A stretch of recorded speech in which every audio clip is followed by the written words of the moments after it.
বরফের মতো ঠান্ডা ও দুধের মতো ধপধপে সাদা পাহাড় লুকিয়ে রয়েছে পশ্চিমবঙ্গে। তবে কোথায় জানুন বিস্তারিত। ভৌগোলিক অবস্থানগত বৈচিত্র্যের কারণে পশ্চিমবঙ্গকে ঢেলে সাজিয়েছে প্রকৃতি।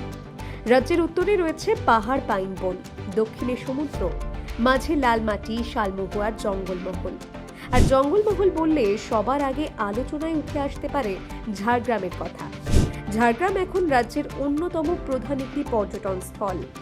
এই জেলার কিছু জায়গার নাম এখন প্রায় সকলেই জানেন, আবার এমনও অনেক জায়গা এখনো রয়েছে যেগুলো পর্যটকদের চোখে দেখা এখনো বাকি রয়েছে। আজ এই প্রতিবেদনে তেমনই একটি জায়গার কথা তুলে ধরা হলো, যেখানকার নাম ঠিকানা এখনো অনেকেরই অজানা, একেবারে অফবিট ট্যুরিস্ট ডেস্টিনেশন। ঝাড়গ্রামের নাম শুনলে মানুষ আগে ভয় পেতেন। মাওবাদী উপদ্রবের কারণে সেখানের বনে জঙ্গলে ঘুরতে যাওয়ার কথা একটা সময় কেউ ভাবতেই পারতেন না। লধাশুলি, আমলাশোলের মতো জঙ্গলমহলের কিছু জায়গা যেখানে দেখার মতো প্রাকৃতিক শোভা রয়েছে, সেখানেও যেতে ভয় পেতেন মানুষ। তবে পরিস্থিতি আগের মতো নেই।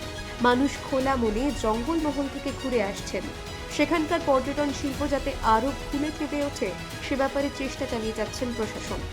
আজ আমরা ঝাড়গ্রামের বেলপাহাড়ির একটি জায়গার কথা বলবো। ঝাড়গ্রামের সাদা পাহাড়। সাদা পাহাড়ের কথা আগে শুনেছেন কি?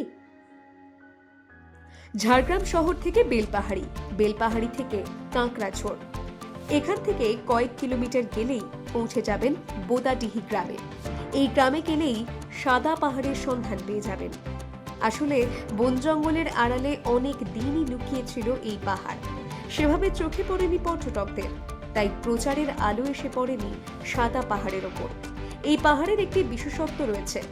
ঝাড়গ্রামের এই পাহাড়ের গায়ে সাদা সাদা অনেক ছোট বড় পাথর দেখতে পাবেন।